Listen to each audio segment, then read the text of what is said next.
বিদ্যুৎ ও জ্বালানি সংকট সমাধানে সরকারের দেওয়া ৬ মাসের চ্যালেঞ্জ গ্রহণ করেছে বিরোধী দল। একই সঙ্গে সংকট মোকাবেলায় ১৫ দফা সুনির্দিষ্ট পরিকল্পনা বাস্তবায়নের দাবি জানিয়েছেন বিরোধী দলীয় সংসদ সদস্য হাসনাত আব্দুল্লাহ। শনিবার রাতে সামাজিক যোগাযোগ মাধ্যম ফেসবুকে দেওয়া এক পোস্টে তিনি বলেন, প্রধানমন্ত্রী বিরোধী দলকে বিদ্যুৎ সমস্যা সমাধানের পরিকল্পনা দেওয়ার জন্য ৬ মাসের আলটিমেটাম দিয়েছেন।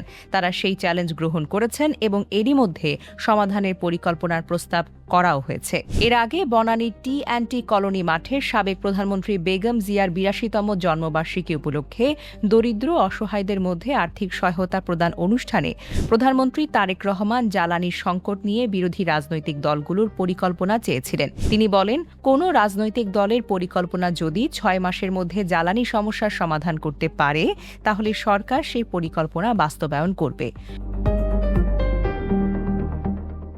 প্রধানমন্ত্রীর এই বক্তব্যের পর হাসনাত আব্দুল্লাহ দাবি করেন, বিদ্যুৎ সংকট সমাধানের পরিকল্পনা ইতোমধ্যেই বিরোধী দলের পক্ষ থেকে দেওয়া হয়েছে। তার ভাষ্যমতে এনসিপির আহ্বায়ক, সংসদ সদস্য ও বিরোধী দলের চিফ হুইপ নাহিদ ইসলাম স্বল্প, মধ্য ও দীর্ঘমেয়াদী মিলিয়ে মোট ১৫ দফা প্রস্তাব দিয়েছেন। হাসনাতের দাবি, এসব প্রস্তাবের মধ্যে ৩০ দিনের মধ্যে বাস্তবায়নের জন্য ৫টি, ৬ থেকে ১৮ মাসের মধ্যে ৬টি, দীর্ঘমেয়াদে বাস্তবায়নের জন্য ৪টি পদক্ষেপ রয়েছে। ভর্তুকি নীতি, জ্বালানি সরবরাহ, contingency plan, disaster recovery plan নিয়েও বিরোধী দলের পক্ষ থেকে সুস্পষ্ট প্রস্তাব দেওয়া হয়েছে বলে জানান তিনি। সরকারের নীতি ও সিদ্ধান্ত প্রধান প্রক্রিয়া নিয়েও প্রশ্ন তোলেন এই সংসদ সদস্য।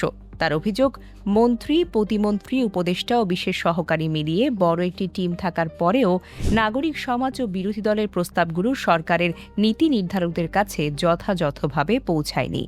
তিনি বিদ্যুৎ সংকট নিয়ে বিশেষ সংসদীয় অধিবেশনের আহ্বানের দাবিও জানান। একই সঙ্গে সরকারের সংশ্লিষ্ট টিমের সক্ষমতা, যোগ্যতা ও কার্যকারিতা নিয়েও প্রশ্ন তোলেন। হাসনাত আব্দুল্লাহ আরও অভিযোগ করে বলেন, প্রশাসনে দ্রুত দলীয় পদায়নের ফলে প্রাতিষ্ঠানিক অভিজ্ঞতা ও ধারাবাহিকতা ক্ষতিগ্রস্ত হয়েছে। তার দাবি, বর্তমানে পর্যাপ্ত ফুয়েল প্ল্যান, কন্টিনজেন্সি প্ল্যান ও ডিজাস্টার রিকভারি প্ল্যান নেই। মহেশখালীর FSRUতে আগুনের ঘটনার তদন্ত নিয়েও প্রশ্ন তুলেছেন তিনি।